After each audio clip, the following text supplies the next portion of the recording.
आता एक घर आहे. एक घरात नवरा, बायको, 5 मुलं आहेत. त्यांचं जीवन खडतर प्रवासच गरिबांचा असतोय. मुलांना वाढवता भरपूर कष्ट, दारिद्र्य, कठीणाई पण येते. त्यावेळेला देवाची साथ असली तर फार उत्तम. म्हणजे कसं दिवस गेले कळत पण नाही. देवाची साथ नाही म्हणजे अधोगतीच ते घर. असं करता मुलंही मोठे होतात. मुलांची लग्नही होतात. मुलांचे संसार थाटतात. आणि त्याच्यामध्ये आता कोण भाऊ गरीब आहे, कोण मध्यस्थ आहे, कोण फार मोठा श्रीमंत आहे. आधी एखादे गरीब भाऊ, गरीब बहीण आपल्या श्रीमंत भावाकडे गेले किंवा बहिणीकडे गेले, "अरे, मला अशी-अशी मदत पाहिजे, करतो का रे?"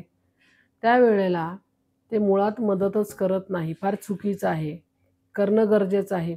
कारण आपल्या आईला आपण भावंड ह्याच जन्मी झालेले आहोत.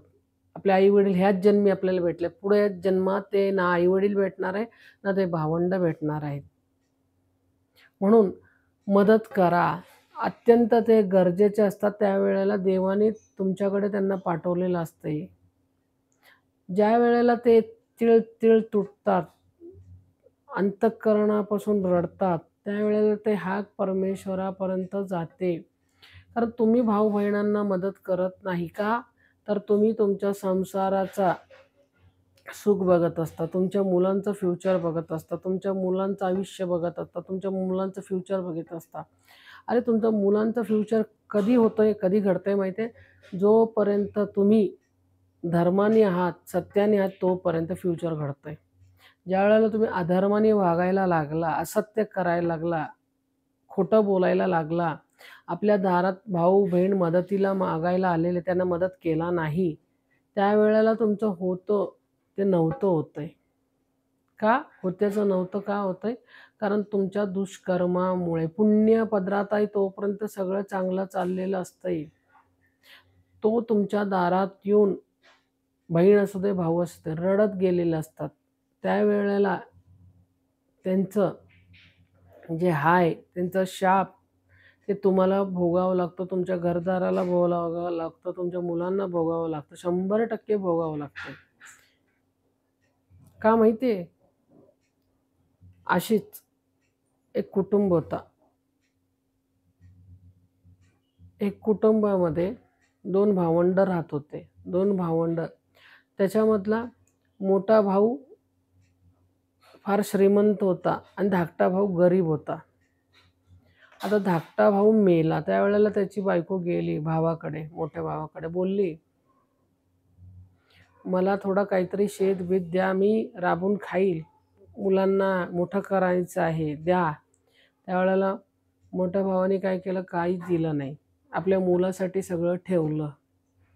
का? तर माझ्या मुलासाठी पाहिजे. माझ्या भावाच्या बायको आणि पोरं पाहिजे तर रोडवर भीक मागू दे, नाहीतर मरू दे, मला काय घेणं-देणं. स्वतःचा स्वार्थ बघितला मोठ्या भावाने.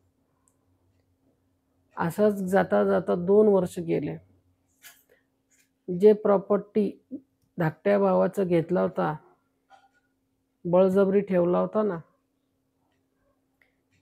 ते सगळं होत्याचं नव्हतं झालं. कारण त्याचा मुलगा ॲक्सिडेंटमध्ये मेला. होतं नव्हतं ते सगळं पैसे घालवायला लागले. का? तर जी विधवा आली होती भावाची बायको, तिची बददुआ, तिच्या मुलांची बददुआ, ते कुठं पिछा सोडणार होतं.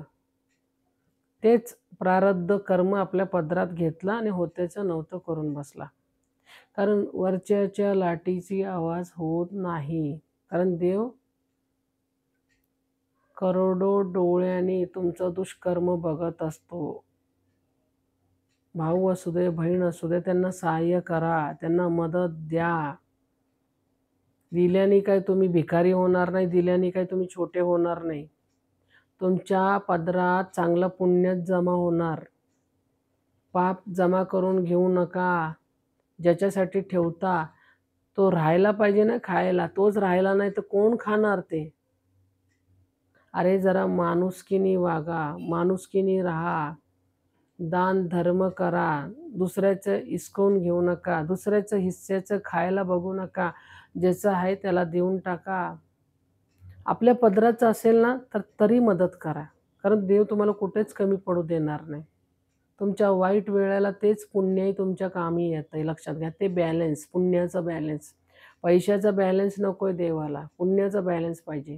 कारण वाईट वेळेला तेच तुमच्या पदरी येणार आहे.